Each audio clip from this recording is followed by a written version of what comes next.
Hey everybody, it's Wednesday again. It is Wednesday, and welcome to this week's edition of The Night Bite. I'm Josh.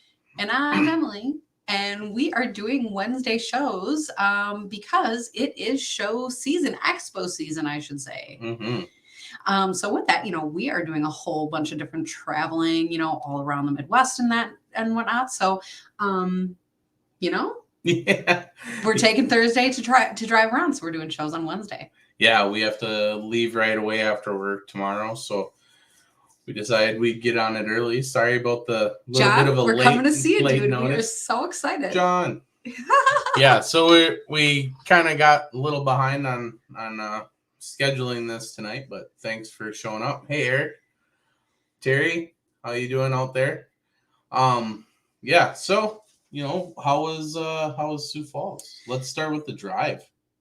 Yeah, the drive is always kind of crazy. For us, it is Ray.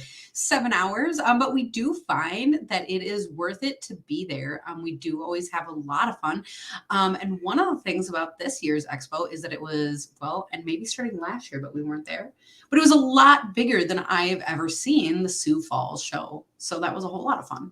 Yeah, it was really cool that Todd got into the bigger 2/3 of the bigger venue. Had it almost filled up. That was really nice to see. The 7-hour drive, it is what it is. Leave in the dark, get there in the dark kind of thing. But no, it's a fun time. It's a fun place. Sioux Falls has all kinds of cool stuff. Yeah, we even found a sushi spot in Sioux Falls. That was actually really crazy. Yeah, I did not expect that. Yep. The other thing that I did not expect is, the number of awesome people that came to visit us in the Striker booth. So if you are one of those people, then honestly, we love that. And thank you for doing that. We had a ton of room in the booth this year, and so it was nice. We could look at the different products and all that, but we could also kind of stand around and chat a little bit, depending on the crowds, because it was honestly busy. Yeah, it was pretty busy, but we always like taking time out and sit there and chat for a bit. I mean, that's half the reason we're there anyway. Let's just talk about fishing. You kidding? No, I mean, we sit there and talk about fishing with people, and yeah, it was so great to see. Terry came up and said hi, and Ron and Tobin and our buddy Jay. Everybody came up and said hi, and it was great. That was great. The other thing that was really great is, there was at the Expo, a whole big room of a lot of the products that you expect to see. Some of your commercial products that are often in, your bigger fishing and tackle stores.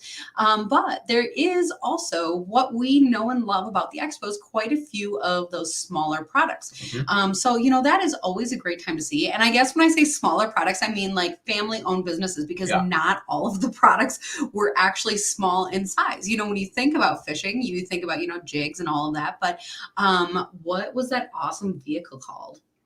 Oh, that was I shouldn't have put you on the spot. The ultimate outdoor vehicle. That was pretty cool. Made in Brookings.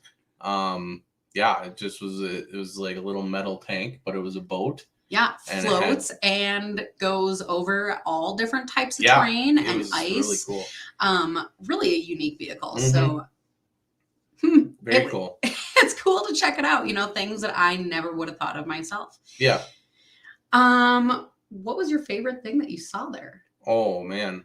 Honestly, it was one of the things that I didn't get to, and we just ran out of time at work in the booth so much. But around here, around our area, there's a big culture in sturgeon spearing. We have that in the month of February. And it's a really cool thing. And there's a guy there that had some spearing apparatus that he had built as an attractor, and it was motorized, and that was really cool. And we just didn't have the chance to talk to him. But yeah, there was all kinds of cool things that, we did pick up a new tackle box. Yeah, tell us about it. You tell us about it. Well, I was going to talk about something different. So while we're here, we can remind me who makes that. Fishmore. Fishmore. Mhm. So they are awesome. You know, your typical Plano boxes that you probably are thinking of, but they have these like foam inserts. Gosh, mine, I know exactly where it is. Yeah, I go feel like I grab should it. get it like so fast. Hang Shauna, tight. you know what I'm talking about. That little had a little spoon on the end of it, a couple of golf balls. It was really cool. Um, and I think it's something that would have worked pretty cool here for Sturgeon, and hopefully we see him again. Um, Terry, who won the rod?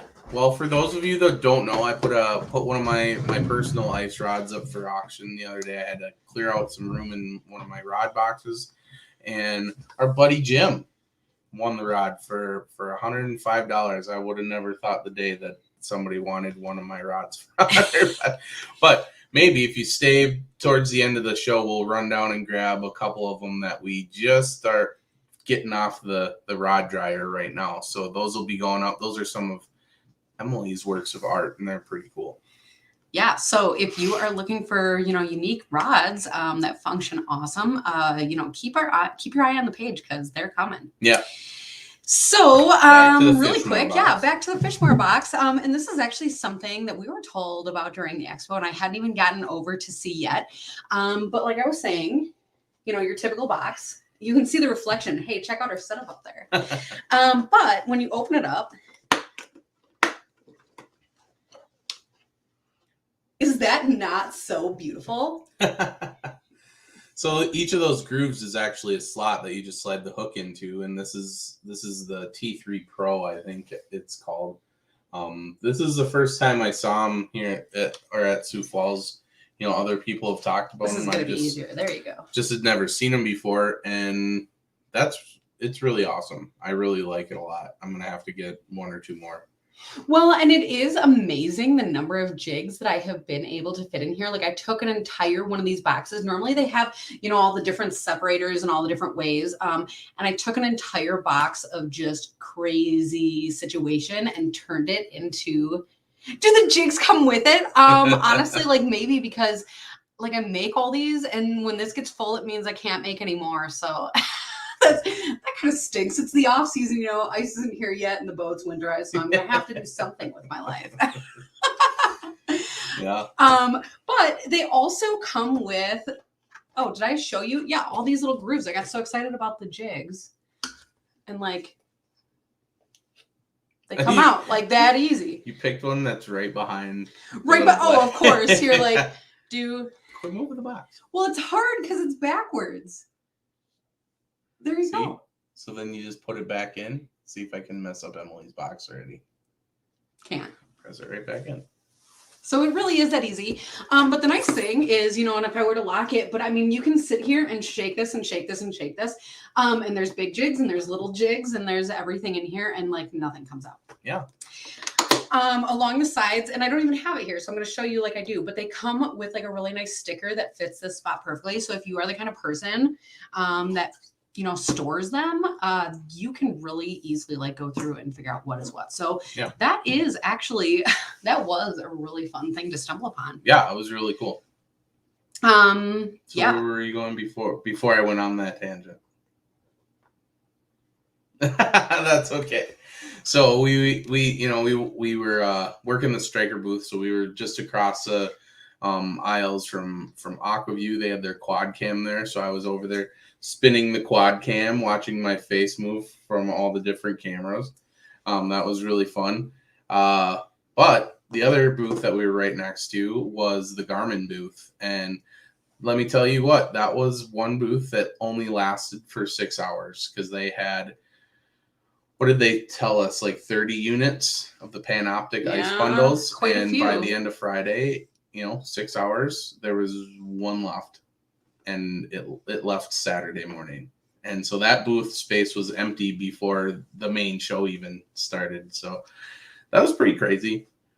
Yeah, that was pretty crazy. Mm-hmm. One of the things I was thinking of earlier, I think I saw a comment there that somebody thought that... Oh, they had 80 Panoptics. Thanks, Jay. oh my gosh, that somebody thought Sioux Falls was a little bit smaller this year because they did not have the vendors along the sides. But there was actually 2 large rooms of Expo. So I hope that you were able to make it to both rooms. You did have to kind of make it all the way to the back corner of the one to find the other. And the one big room did tend to have, all of your big retailers, which is your, your awesome Shacks and some of your big names that you know. But that second room is where some of the most awesome stuff is. Some big names in there as well. But some of those, mom and pop cool things that they've come up with in the last few years. And these boxes, that was all in that second room. So. Yeah, I mean the thing about these shows is that these shows are put on for you guys, and as much as Todd puts out his spread from his shop and his inventory out there, make sure when you guys interact with Todd and any of the Expo pages, make sure you tell them, give them a resounding like, we want to see the small guys, let's bring in some of those cool garage stuff, because that's ultimately, where a lot of this show stuff started is, we wanted to go there and get deals and see some of the new stuff that people invented for the sport. And it's really cool when Todd did a great job this year when you can get them all in one place and really get to go through and see the new stuff. But with that, there is, I guess, a few other little things. It has been 2 years since we got to go and do live videos. And so one of the crazy things that happened is technology changed during that time, and the way that technology interacts changed during that time. So if you were able to tune in to some of those videos that we were doing, some of the first ones, the audio, might be a little bit hard to follow. We were using the wireless. Had no idea that was a bad idea until after the fact. So, that is something that we are working on and improving with each of these different expos. And so we do have Blaine coming up this coming weekend in Minnesota, the Hardwater Expo. That is going to be a fabulous time. Mm-hmm. And in the beginning of December, there's going to be the St. Paul Expo again in Minnesota, but everybody seems to know and love that one because that is just a giant expo. Yeah, it is awesome. And if any of you guys are following us live, during the shows, and the audio sounds weird or we, the video's breaking up or something, feel free to reach out to us. We'll not be offended. We're just using our phone and going through and talking to people. So it's actually a help when you guys can help us point that out and make it better for you guys. So just let us know. But with that, we have high hopes for the setup for, the coming shows. And, if there is specific people that you want us to go and check out their products or whatever, let us know what that is, because we will check that out for sure. Otherwise, we use our discretion and try to get through as many of the different booths that we can. Yeah. Awesome. What else? I don't know. I mean, there's all kinds of stuff. There's what? Like they had. So they had a few houses over there. One of our good friends, Brad Hawthorne, had his ice camp stuff down there, and we got to see the inside of his one of his rentals that he brings people out in. And what is that?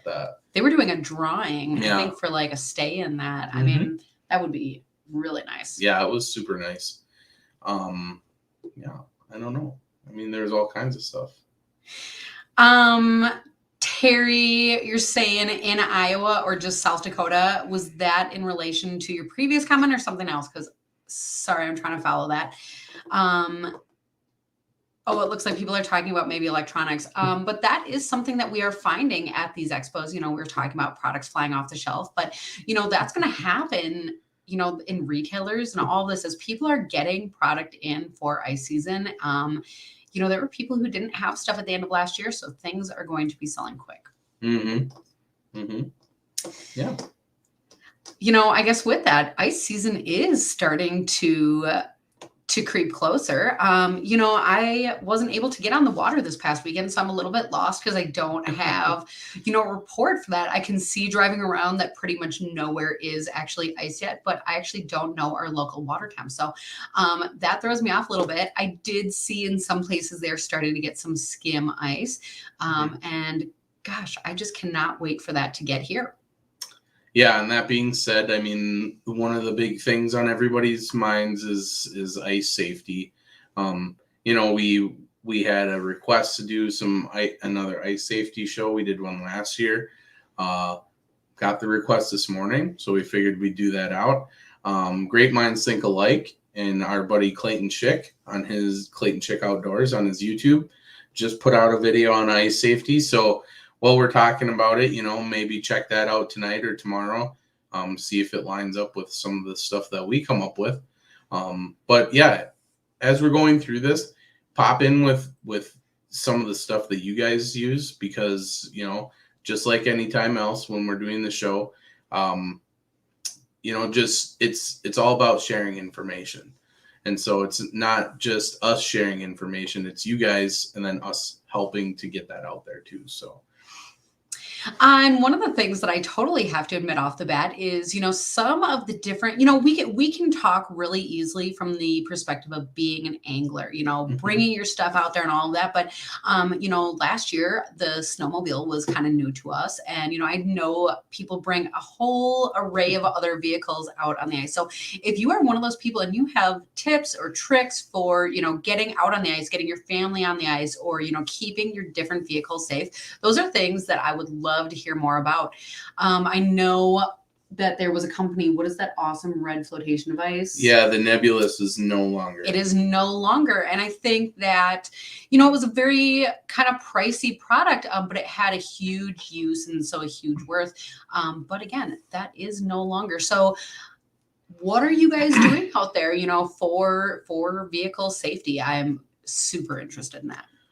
Yeah, so I guess I'll kind of start off our safety talk.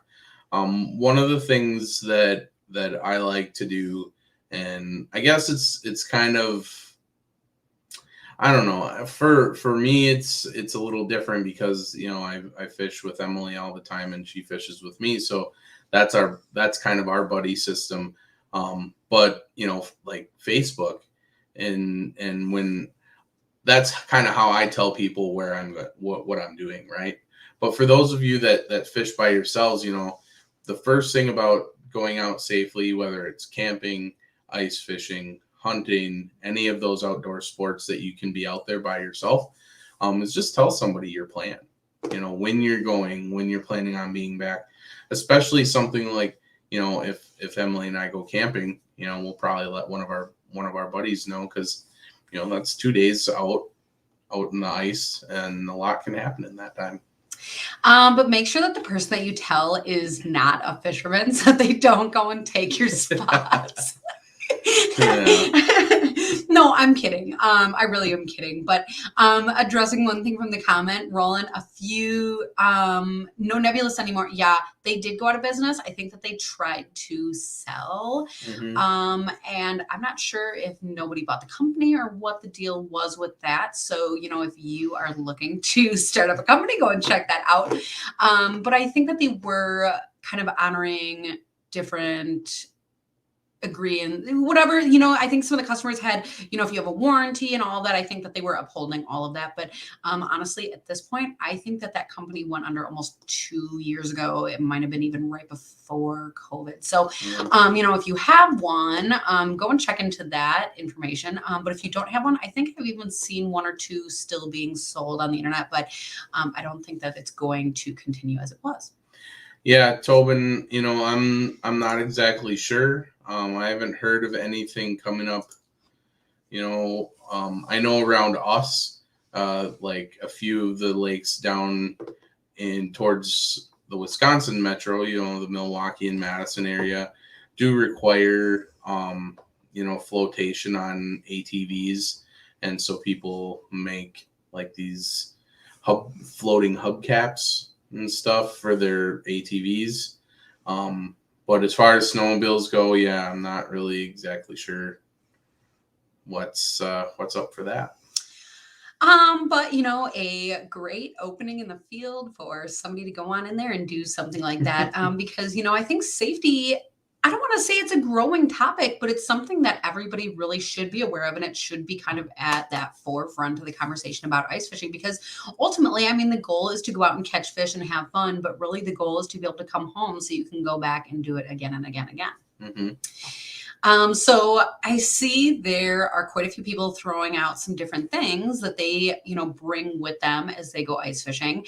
And one of the things that I always think of, so tell me if anyone's done this, I'm looking for one of those, do you call it like a lily pad or whatever? People use them in the summer, like off about those big pad things, because my theory is that, well, I guess especially at the end of the season, when shores are not so great and you need to get out to the ice, lay that down, walk across it. I don't know. So let me know if anyone has ever done that. But the other thing that's really important is it's not a race to get out onto the ice. Like the first person with ice pictures, like, I don't know. It's, it's not cool when it's not safe.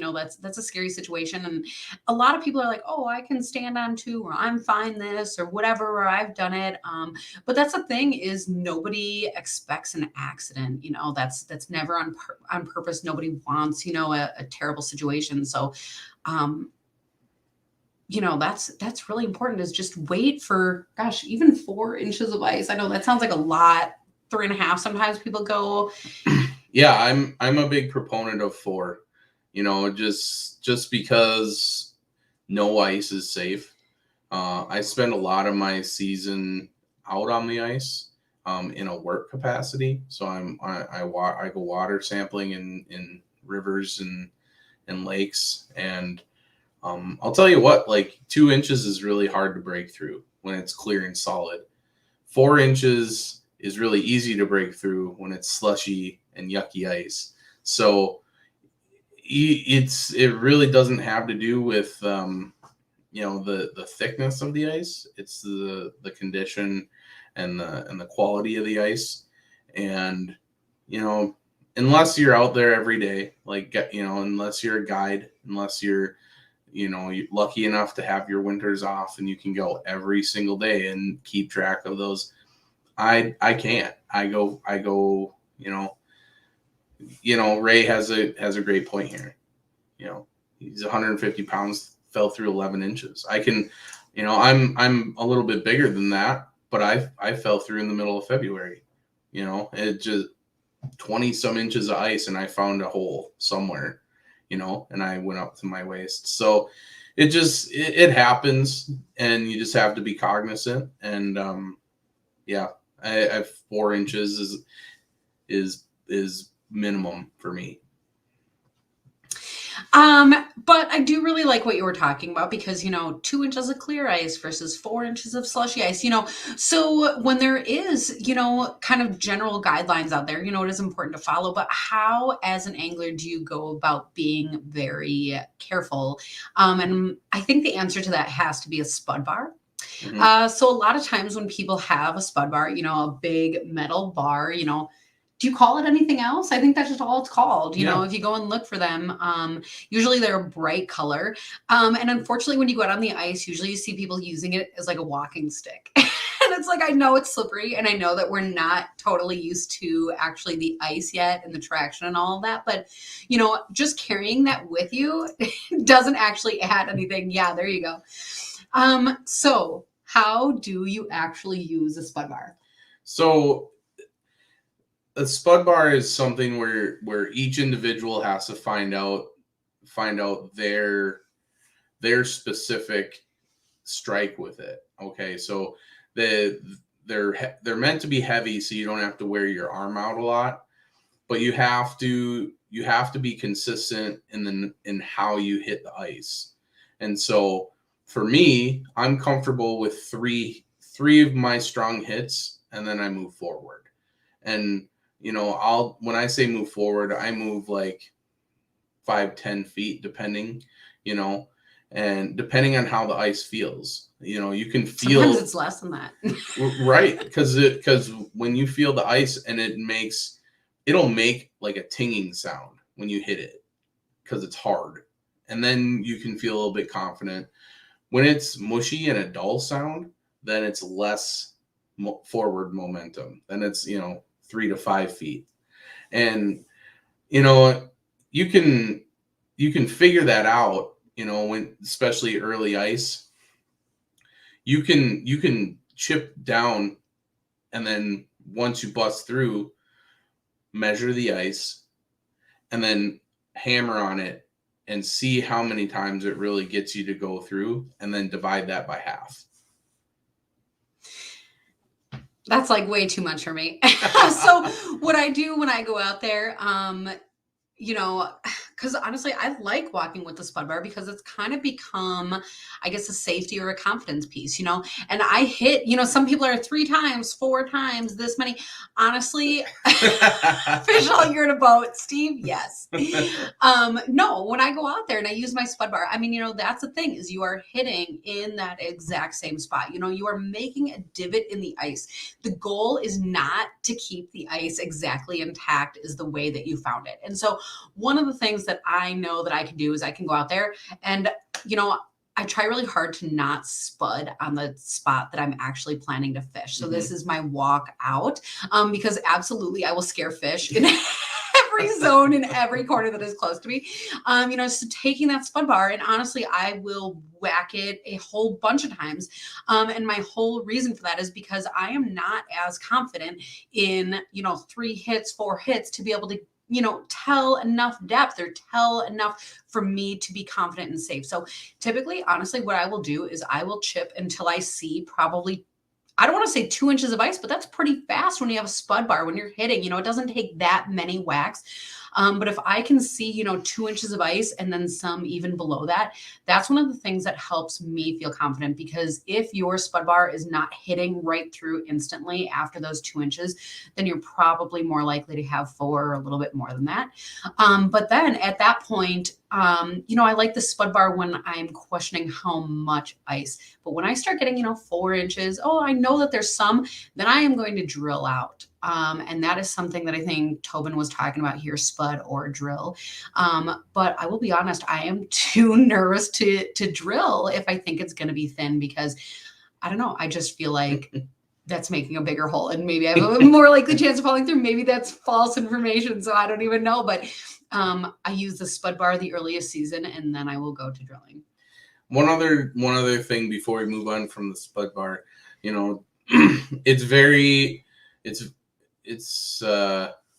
you want to use it as a walking stick, but really you should carry it horizontally when you're walking. And that's just because if you do fall through, it will catch you and it'll give you something to be able to leverage yourself up on. If you're carrying, and always keep at least one hand in a loop. I always extend. So it doesn't just fall through the ice. Yeah. That would suck.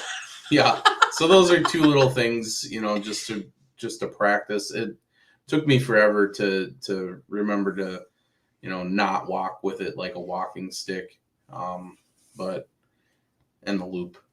The loop is always hard to remember. And one of the things that really, really helps that situation is when you are less likely to feel like you're going to fall. So one of my other big safety tips is, wearing your cleats always.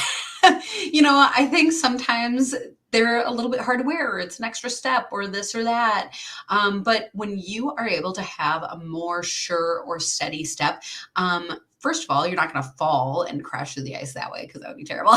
But that is something that can get you more confidently to where you want to go. So you're using your Spud Bar right, so you can get your gear out to do what you want to do. And I guess that's kind of a fun thing is in the last few years, we've taken some time, as if this was hard. No, we've explored kind of like different types of spikes, because sometimes people go online and ask social media, what's the best cleat for your boot? What's the best? What do you wear? But I think we found that kind of there's different applications. So I really like the Yak Track Diamond Grips. It goes over your boot, really super easy. And it has kind of nice little beads, and they are, I don't know, like diamondy, I guess that's what it's called. But it does really help you kind of grip onto that ice, but especially in early season, it is not a super loud crunch. Yeah. So, you have if you Google the word crampons with a K, that's something that like rock climbers and the glacier climbers guys use, and they look a lot like a lot of the spikes that are available for ice fishermen to put over their boot. That is, that is a good one for the hard pack. When the snow starts to get hard, but then people have been walking on it and it's slippery on top. That's what those are really meant for. Anytime you have like just bare ice, foot contact to the bare ice, I really like those diamond tracks. Because they're a lot quieter, that you don't have such a large profile that you're standing on top of it. Because the reason why we figured this out was because like my back was starting to hurt. I was using those Catulas all the time, and I was misusing them. I was using them all year round. They stayed on my boots, and I was like an inch and a half off the ice, so I was just like standing on all these little spikes. And, I'm sure I scared all kinds of fish away because those things are really loud on the ice. So, the Yak Track, diamond grips or whatever they're called. But that is two different ones that you're talking about there. So don't get that confused, because those Yak Track diamond grips, it's like a nice black rubbery piece goes over your boot. Those little beads that we talked about, great for, slick surfaces and all that. We don't love them because if you are wearing that in like super fresh snow, you go out there and it's like snowing currently and it's like so beautiful and fish are biting and it's like awesome. And yet your Yak Tracks are kind of clogging up with snow. Yeah.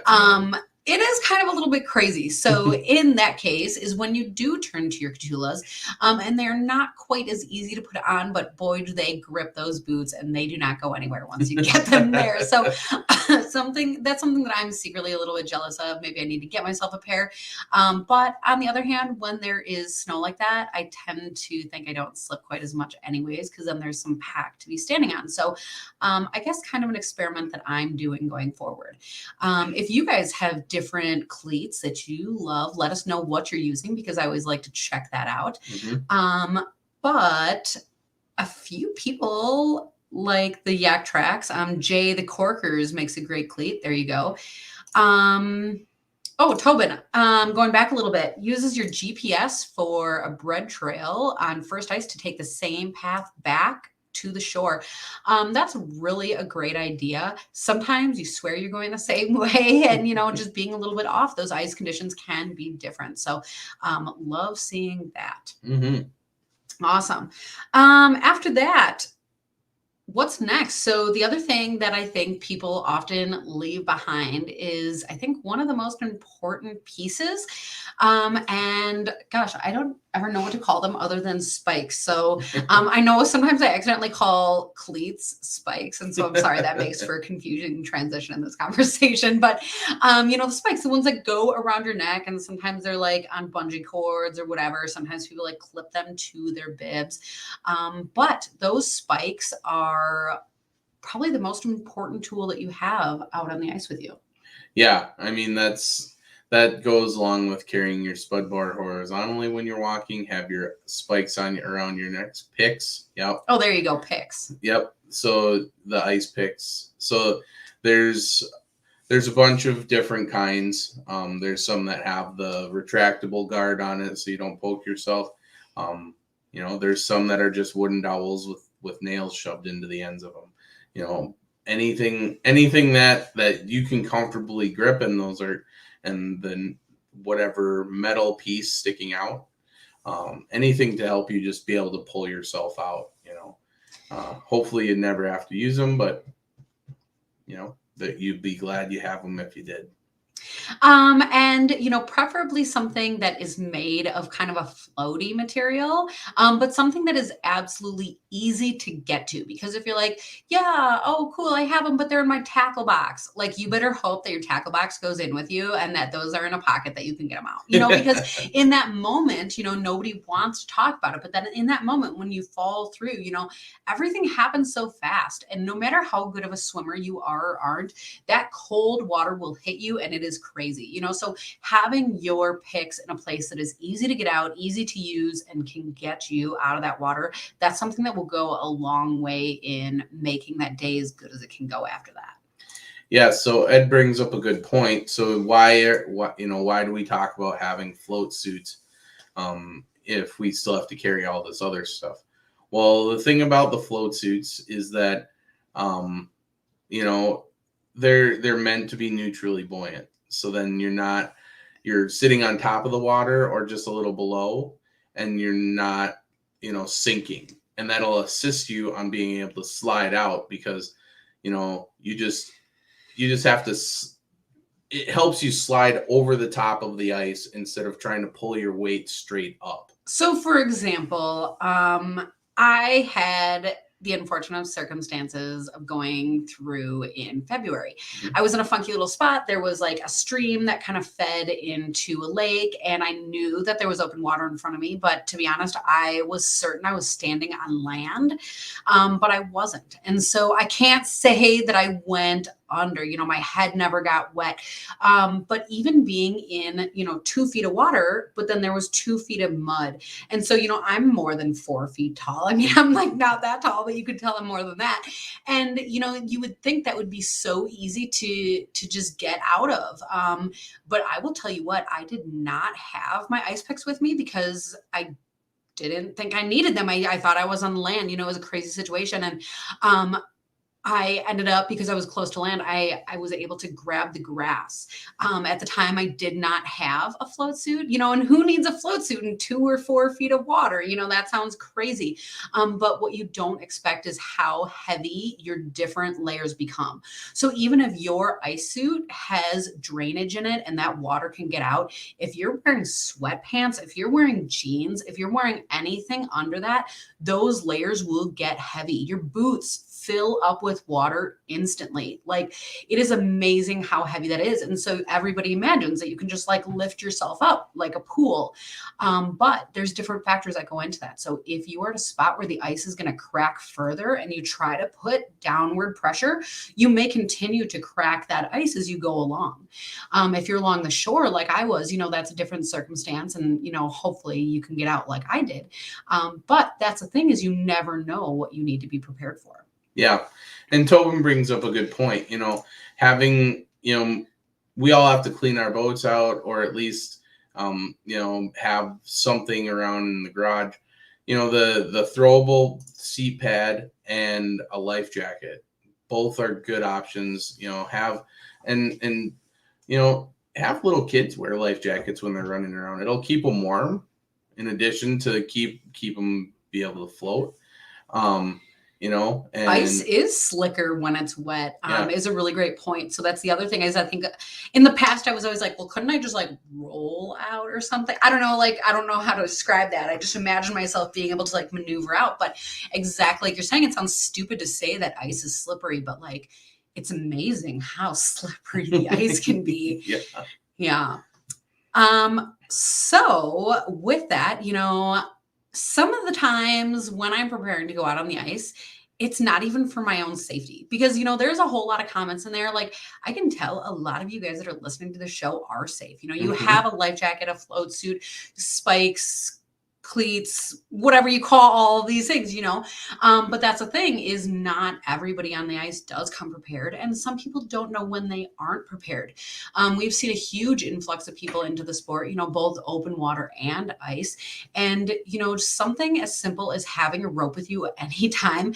First of all, if you're like trying to tie up your sled, it might come in handy for you too, but sometimes I bring that rope, or I bring that life jacket in case someone else needs it. If you were out there and you heard that there was somebody else who needed help, be ready. We always think about ourselves. What am I going to do? Do I have my cell phone? Does somebody know where I am? But, have kind of a plan in your mind. Like, do you have your cell phone, and does it work where you're going in case you need to call for somebody else? Yeah. There's a couple different devices that are pretty cheap, that are basically a bag to hold the rope, and they're weighted with sand in the bottom. We have 1 or 2 of those with us. And they're not super heavy, but no, it's enough that it's like it's maybe a pound, and then you just leave like the end of the rope. I put a loop in mine just so it's easy to grab, and then it has a handle on it, and then you can throw that bag, and it has a little bit of weight on it, and it's bright colored, and it has like, I don't know, 50 feet of rope, and it just like flies out there, and it's really easy to get to someone. You know, that's one thing that you should, if you have one of those, the safety rope bags, I guess you could call them. I always like to take mine out or throw it at the beginning of the season. Make sure it works. Yeah, and just make sure everything, you know, the rope's in good condition. Make sure that a mouse didn't chew it up. That's part of condition. But then just make sure that it's not all knotted up in there and stuff. But then it's basically just a stuff sack. You know, you just stuff all the rope back in there, leave your loop on top, and then that just stays in your pocket while you're walking out, or just sits on the top of my my sled or whatever, so it's easy to get to if in case somebody fell through. Yeah. And Ed, if you're still watching, no worries, man. I mean, that's the thing, is this is something to be passionate about. And I think a lot of times people are so concerned about like looking cool or being first or whatever, and they rely so deeply on like one piece of safety equipment. And I think that you have a really great point. You know, it's not about like what one piece of gear you have or what one decision you make. It's about that whole cumulative situation, you know, because it cannot be fun unless everything goes right. And that's honestly tough sometimes to fit all those puzzle pieces together. Well, and, you know, going back to our talk about the nebulous, one thing that the owner of that company I talked to at one point, he told me, you know, people spend how many thousands of dollars on electronics and fishing rods and tackle. And obviously he was trying, you know, he wanted to sell the nebulous. It was $450. You know, and or whatever, $700, whatever. That is a big difference. But well, I mean, you know, when you're talking about the scheme of it. I just can't. It was the price of a Vexilar at the time. Okay. So whatever that was, if you can remind me what that was, but you know, it was the price of a Vexilar, and so not that one piece was why it stuck with me, but we spent all this money on the stuff to go fishing, but ultimately we can't go fishing if we're not around. So just remember, you know, spending a little bit extra money on safety stuff really should be the priority, and then the fun stuff later. Yeah. And I guess while we're talking about safety and then like fun later, you know, this is kind of a lame point, or I guess not as fun as some of these others. They're accessories, things to buy, you know, that's kind of cool. But one of the other huge pieces of safety is like, know yourself as a person, because the thing about ice fishing is you have to like fill a sled and like drag it out. And usually it's like a hill down to the water, because that's how it works. And then like, if the ice is good and how far you walk, and or if you're loading or unloading gear, you know, even if you have a vehicle that you're trying to get on and off of a trailer, this is really the time of the year to make sure that you know like how far you can walk in your bibs and your boots dragging a sled. You know, I'm not here to discount anybody, but if you know that like my hip is kind of sore here and there, you know, like don't plan a 2-mile walk out and back. You know, that sounds stupid to say, but I think again, so often people just assume they can do it. Oh, by the time I'm out there, it'll happen. You know, like I used to be able to do this, or however that works, you know, but you know, I will never forget the day that we walked miles across Lake Winnebago looking for burbot, you know, and burbot. It was honestly, we walked and walked and walked, and you know, like I can't say that I'm injured at all, you know, but make sure that you're not overloading your sled. You know, if you are huffing and puffing, trying to drag every piece of everything that you have out there, you know, this is the time, go through your gear and set yourself up for success. You know, if things are too heavy or not distributed right, test how you're setting up your sled. You know, I mean, we don't have ice yet, but it's coming so fast. Mm-hmm. Oh gosh. So beyond these things, I mean, we've talked for like a really long time. If you guys have more pieces of safety equipment, you know, put that in the comments. Let us know, because we would love to hear about that. And I know everybody else would too. Mm-hmm. Good point from Jay. Mandatory exercise program. That's funny. Good question, or a good point from Jay. If you put a vehicle through the ice, you have an environmental fee, recovery fee, and fines. I think it really heavily depends on your area, but that is a great point. That is no fun when you lose a piece of equipment, to have somebody go out there, to have to go get it. And then you have broken equipment, things that need fixing, insurance, this, environmental, again, it's one of those times where you need everything to go right. Rolling. Good point. Remember where shore is, meaning when you move spots, remember how far out you're going. Because the trip back in could be a good mile or two after that spot. I have heard of this happening, honestly, several times. People go out, beautiful blue skies in the morning, fabulous day. You head on out and all of a sudden like clouds blow in and like fog blows in. And you're like, I know that I came from, and then, well, my phone works, but does it, does your GPS, there's so many different things. So I think earlier in the show, Tobin mentioned using his GPS for a bread trail. That is an awesome idea. Being able to mark it, however you do that, knowing where shore is the most important piece. Eric, great point. For all of us that are going to go ice camping this year, always a carbon monoxide detector. If you're staying overnight in the shack, fabulous. I think so often people just love, cranking up their heaters. It'll be fine, but make sure that you have ventilation and a detector, because again, want to be able to go back out there to do it again. Well, and even just for those of us that fish for 12 plus hours, I can remember vividly, the amount of time I spent from 4 p.m. to midnight, 1 o'clock in high school. And I definitely came home with a headache, not just thinking, I was dehydrated or this or that. No, that's carbon monoxide poisoning. So, it's funny now that I think about it, and I'm still here to tell you guys and laugh about it. But, if I would have had that, whatever, $20 detector, I would have known, maybe I should open a door or something. Yeah. And that would have saved me a lot of headaches, quite literally. Well, and with that, Tobin's asking a really great question. What kind of heater do you use ice camping? And I'm going to answer that in a few different ways, because number one, we wear striker gear, and there's a lot of great companies out there with a lot of great gear. So if you like what you have, then I am happy. But I love being warm out there and hole hopping and moving around, so I don't often set up a shack. If I do, there's some days we have Evo 2s, the Eskimos. They're awesome, giant windows. And then we do have like those little sunflower heaters on just your little propane pack. But that is just in rare occasions, because even with that Evo 2, I feel like I have to set it up and then you're kind of stuck. So in that case, I might as well just have the hub. And with that, we got one of those monster lodges from Otter this year. And that has been, it's giant. But we also were able to get a mini wood stove. So this is something that Josh has done a whole bunch of research on, and just like kind of what people have in their houses. There's even like a cute little glass door that you can see the wood burning inside.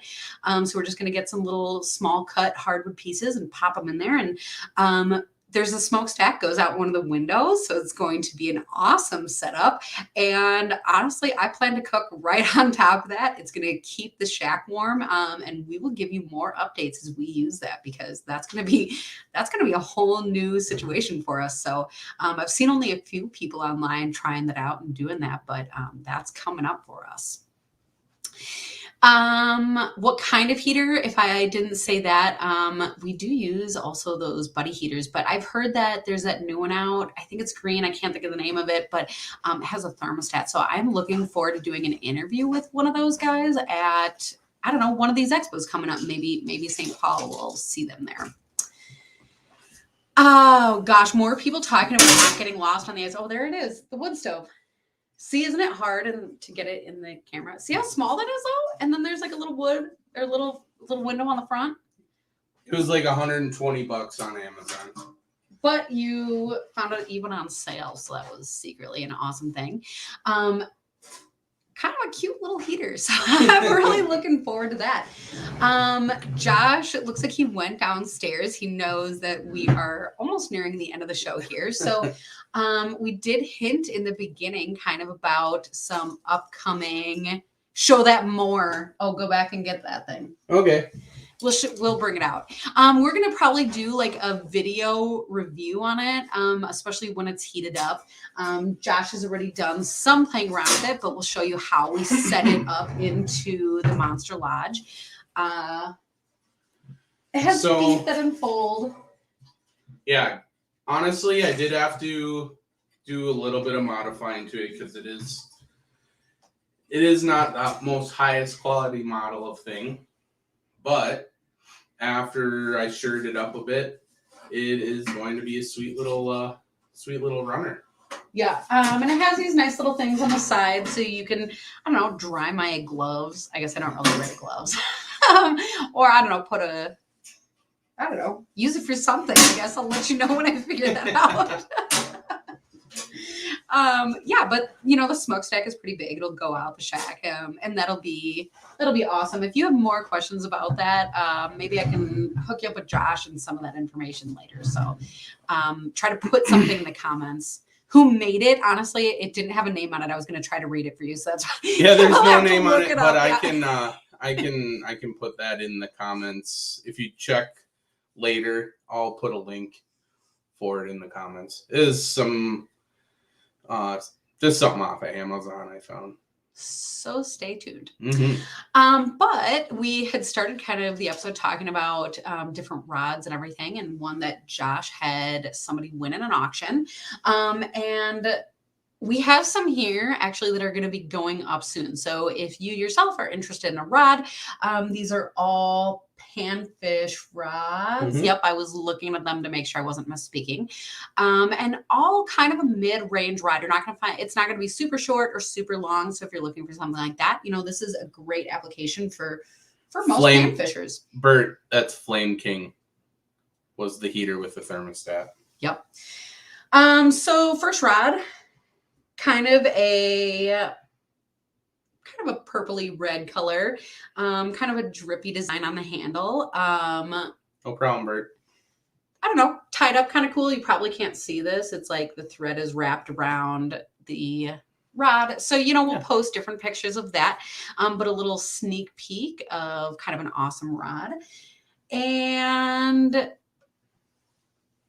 take one more. Which one? Yeah, grab the far one. There's one I'm keeping. I'll show you that one too, but there's one of these I'm keeping. Here's another one that we're going to be putting up. And I guess, obviously if you're a dude and you like one of these rods, then, obviously go for it. But if you have a lady in your life that is looking for something that, is a little bit feminine, but maybe not pink, we have like these adorable little fish swimming around the outside, actual abalone shell inlay, some cute little wraps, a nice white rod, finish off with some purple wraps. So kind of a high vis, easy to see, easy to use situation. And again, all super, super sensitive panfish rods. So those will be going up for auction actually really soon coming up. Josh is handing me one more, but this is not for sale because I'm keeping it. This was one of the things that we do. I don't know why down here looks white because it's actually like hot pink. Yeah, kind of like the top. It fades in and out in this camera. That's kind of funky.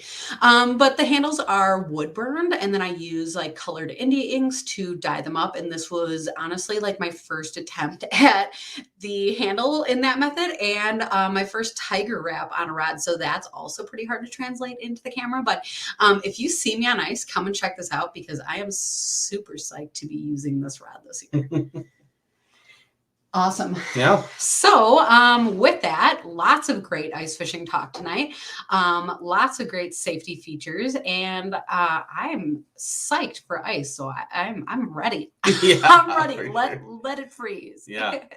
And thanks everybody for so much chatting with us. I know hours a lot, and we appreciate you guys hanging out with us because sometimes Emily gets tired of hanging out with me all the time. So you're the worst. No, but questions and comments and stories and all the different things that you guys share is always one of the best parts of the evening. So, it's awesome. if you guys are joining us in virtual media land, then we love that. But also, as the shows and expos come up, make sure to come up and say hi to us there, because we love seeing you guys there. So, I guess with that, thanks for joining us on this week's episode of The Night Bite. Night, everybody.